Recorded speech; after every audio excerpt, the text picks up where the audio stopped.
जुड़े हैं और वो क्या काम कर रहे हैं और हमें पता होना चाहिए और हमें भी जुड़ना चाहिए। आरएसएस राष्ट्रीय स्वयं सेवा संघ, जिसे कहा जाता है भारत का एक प्रमुख स्वयं सेवी संगठन, इसकी स्थापना 27 सितंबर 1925 को डॉक्टर केशव बलिराम हेडगेवार ने नागपुर में की थी।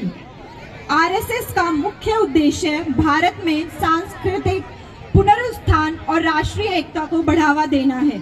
यह एक हिंदू राष्ट्रवादी संगठन के रूप में भी जाना जाता है और इसका आदर्श वाक्य है, विचारों से परिपूर्ण समाज की रचना करना।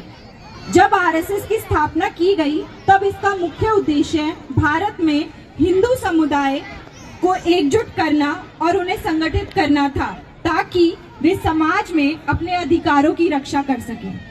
आरएसएस की विचारधारा हिंदू संस्कृति और समाज की रक्षा पर आधारित है।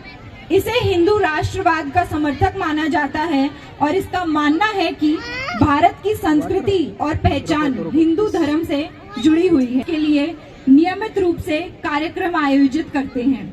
आरएसएस के सदस्यों की नियमित बैठकें शाखा के रूप में जानी जाती हैं, जहां स्वयं सेवक शारीरिक और मानसिक व्यायाम करते हैं। इन शाखाओं का उद्देश्य सामाजिक सेवा, अनुशासन और की भावना को बढ़ावा, जैसे सेवा भारती, वनवासी कल्याण आश्रम आदि समाज के कमजोर वर्गों के लिए काम करते हैं। हम सभी जानते हैं कि आरएसएस कितना काम करता है, तो एक बार जोरदार तालियां हो जाए आरएसएस के लिए। तालियों में कमी मत कीजिए, हम कुछ भी नहीं करते हैं जितना आरएसएस कर रहा है। तो मैं जोरदार तालियों के साथ स्वागत करती हूँ मिस्टर शरद जी का और उनकी फैमिली का। Please Anita ji. आरएसएस की जानकारी के बाद हम जान लेते हैं श्रीमान शरद जी के बारे में। उसे संघ के स्वयं सेवक के रूप में कार्य कर रहे हैं और संघ के विभिन्न दायित्वों पर रहते हुए वर्तमान में आप गुरुग्राम विभाग के सह प्रचार प्रमुख के रूप में दायित्ववान हैं। आप पेशे से टैक्स कंसल्टेंट हैं। मैं आमंत्रित करती हूँ श्रीमान शरद जी को एज ए मुख्य अतिथि कि वो मंच पर आए और हमें 2 शब्दों से संबोधन करें। और मैं हमारे एवीएल के प्रेसिडेंट जी को, बलराज जी को आमंत्रित करती हूँ कि वो माल्यार्पण करें शरद जी का।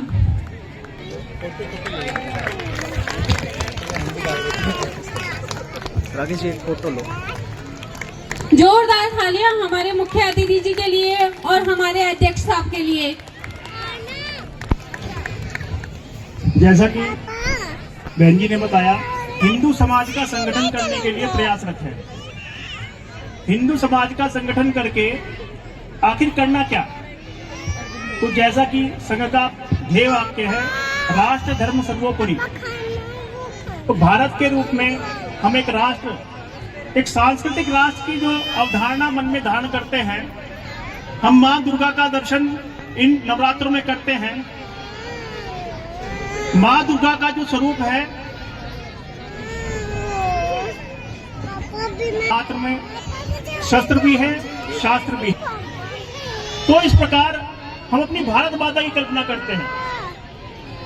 भारत केवल एक सहिष्णु राष्ट्र